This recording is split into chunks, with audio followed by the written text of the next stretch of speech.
McKinnon here from Fiction Atlas Press, bringing you another Indie Connection. This week you might want to don your brown coats and look at some shiny new books. If you're a fan of Firefly, I've got some indie books for you. The first book I have for you is called Salvage Trouble by J.S. Morin. The escape pods are long gone. A distress beacon is still active. Chase off the pirates and the wreck is all theirs.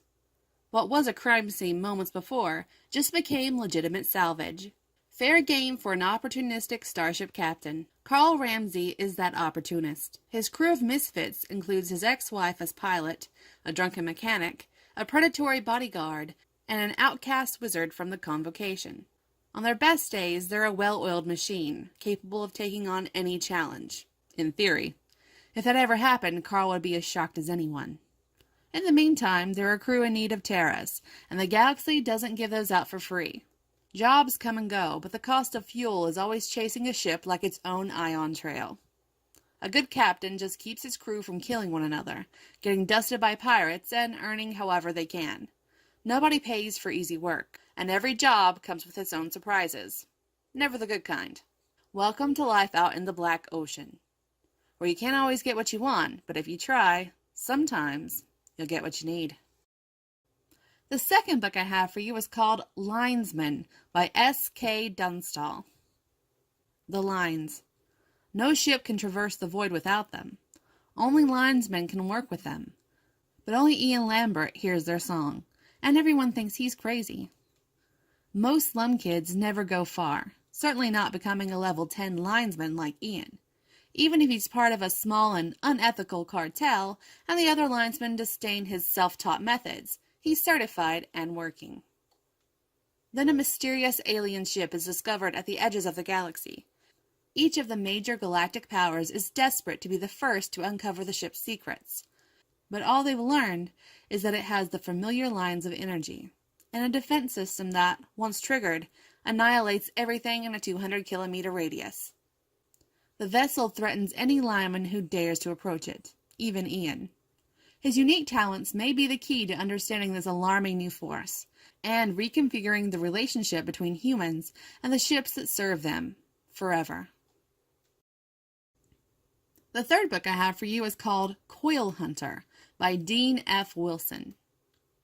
Welcome to the Wild North, a desolate wasteland where criminals go to hide, if they can outlast the drought and the dangers of the desert, or the dangers of something else.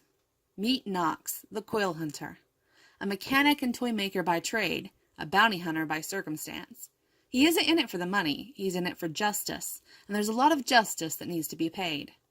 Between each kill, he's looking for someone who has kept out of his crosshairs for quite a while, the person who murdered his wife and children. The trail has long gone cold, but there are changes happening, the kind of changes that uncover footprints and spent bullet casings. Plagued by nightmares, he's made himself into a living one, the kind the criminals and con men fear. So, welcome, fair folk, to the Wild North. If the land doesn't get you, the Quill Hunter will. And the last book I have for you is called Troubled Space by A.K. Duboff. Nothing could possibly go wrong. Probably. Maybe. Aspiring smuggler Jack Tressler is used to taking misfortune in stride.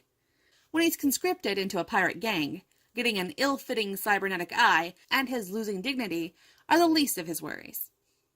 Jack soon finds himself roped into a crazy heist of a prototype energy core as recompense for a crime he didn't commit, and the job is anything but straightforward. To get the core, Jack's team must break into a secure research facility, but they aren't the only group after the groundbreaking device. With rabid pirates, ruthless corporations, and a scorned former employee all vying for the same bounty, Jack and his new friends will need all their wits and snark to survive until their next meal. Okay, guys, I'm a leaf on the wind. What can I say? That's it for us this week. I'll see you next week on the Indie Connection. Bye.